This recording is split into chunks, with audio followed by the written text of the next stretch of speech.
Hi, this is doctor Naveen, consultant neurologist from Nasa hospital, Selvinagar. So ఇప్పుడు brain tumour అనేటువంటిది చాలా మందిలో మనం ఈ మధ్య రీసెంట్గా చూస్తున్నాం.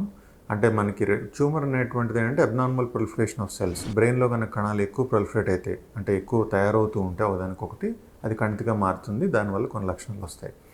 సో స్టార్టింగ్ ఫేజ్లో ఉన్నప్పుడు బ్రెయిన్ ట్యూమర్ లక్షణాలు బయటకు తెలియకపోవచ్చు. సో అది ఉన్న లొకేషన్ బట్టి కొంతమందికి మెమరీ పోవచ్చు, మెమరీ తగ్గిపోతూ ఉండొచ్చు. కొంతమందికి లాంగ్వేజ్ ఫంక్షన్, అర్థం చేసుకునే కెపాసిటీ తగ్గిపోతూ ఉండొచ్చు.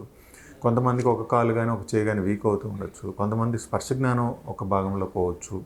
కొంతమందికి చూపు మాత్రమే ఎఫెక్ట్ అవ్వచ్చు, మసకు వారిపోవడము.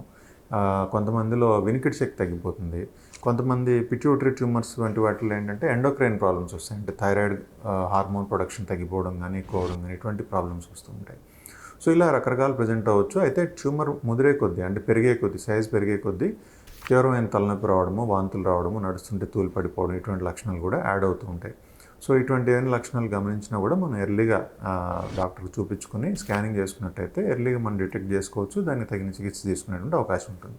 To like, comment, share and subscribe for regular health updates. NASA Hospital.